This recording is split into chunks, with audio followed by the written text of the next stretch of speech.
Praise and glory to Jesus, dear friends. இன்னைக்கு நம்ம கொஞ்சம் வசனம் கேட்கலாமா? Thank you, Jesus. இப்பொழுது லூக்கா சாப்டர் 10 verses 1 and 2. லூக்கா சாப்டர் 10 1 2 படிக்கலாங்க. இவைகளுக்கு பின்பு கர்த்தர் வேறே 70 பேரை நியமித்து தாம் போகும் சகல பட்டணங்களுக்கும் இடங்களுக்கும் அவர்களை தமக்கு முன்னே இரண்டு இரண்டு பேராக அனுப்பினார்.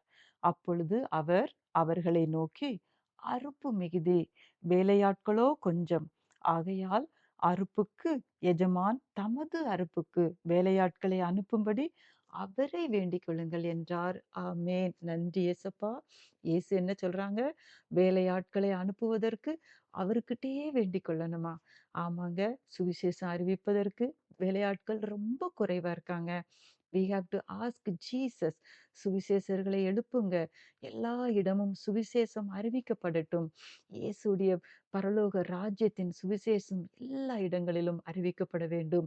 எல்லா ஜனங்களும் ரட்சிக்கப்பட வேண்டும்பதே அவருடைய சித்தம் என்று எழுதியிருக்கிறதுங்க. நாம் சுவிசேஷம் அறிவிக்காவிட்டால் எப்படி மக்கள் இயேசுவை தெரிஞ்சு கொள்ளுவாங்க? அதனால நம் ஒவ்வொருவரும் இயேசுவை அறிந்து கொண்ட ஒவ்வொருவருடைய கடமையும் வேலைக்காரர்கள் எழும்பட்டும் என்று ஜெபிக்கணும். அதற்கு முன்னாடி இன்னொரு முக்கியமான ஜெபம் இருக்குதுங்க. லூக்கா 24:45 சொல்லுகிறது, அவர்களுடைய இருதயங்களை இயேசு திறந்து விட்டார். வேத வாக்கியங்களை அறிந்து கொள்ள கர்த்தர் அந்த சீஷர்களுடைய இருதயங்களை திறந்தார் என்று எழுதியிருக்கிறது.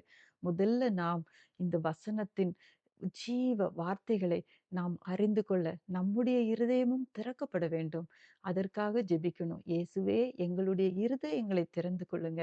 நாங்க உம்முடைய வசனத்தை படிக்கும்போது நாங்கள் உணர்ந்து அதை படித்து நல்ல நிலமாகிய இருதயத்தில் விழுந்து 30, 60, 100 மடங்காக பலன் தர எங்களுக்கு உதவி செய்யுங்க என்று ஜெபிப்போம். ஆமேன்.